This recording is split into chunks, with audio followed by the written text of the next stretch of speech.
This quote isn't just about mental illness. It's about emotional invisibility. You're expected to smile, show up, keep going, even when everything inside you is breaking. And when you can't keep pretending, they call you unstable, dramatic, too much. But what if you're not? What if you're just the product of a society that rewards masks and punishes anyone who dares take theirs off? That's the heart of the Joker mindset. Not violence, not evil, but rage born from rejection. Pain ignored until it becomes a performance. Let's break down this transformation. No one's born broken. But rejection? It's a slow dismantling. Not the loud kind. The subtle kind. The way people look through you. The way your voice doesn't matter. The way your pain makes others uncomfortable, so they ignore it. Over time, this teaches you one thing. You're not worth being seen. And that cuts deeper than hate. That's what happened to Joker. Arthur Fleck wasn't born a villain. He was invisible, mocked, beaten, abandoned, until the only way he could exist was through chaos. And maybe you felt it too, not the urge to destroy, but the urge to scream just so someone might finally hear you. There's a moment in the film where Joker laughs uncontrollably. Not because something is funny, but because he's in pain. This is a real psychological defense called pseudobulbar affect, but it's also symbolic.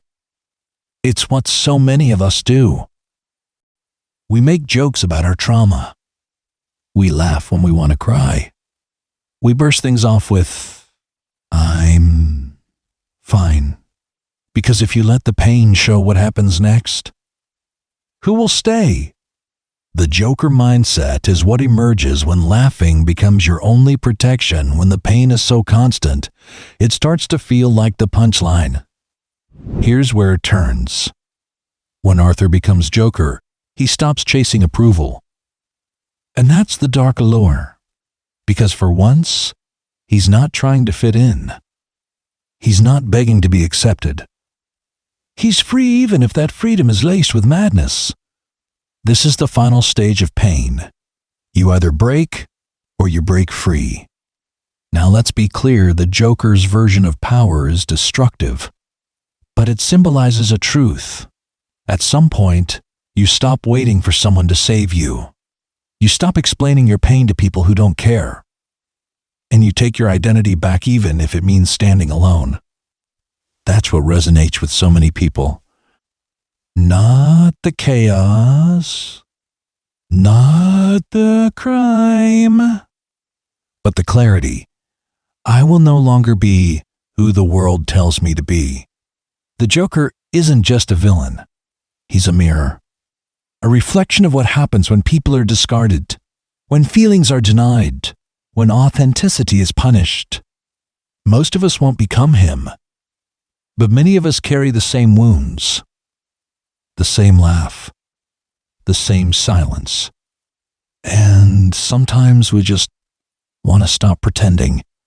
So be like Joker, not in his violence, but in his refusal to keep wearing a mask that never fit him to begin with.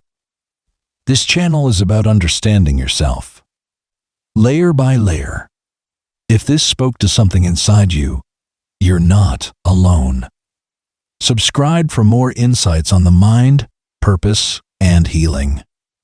And remember, even pain, when understood, can become power.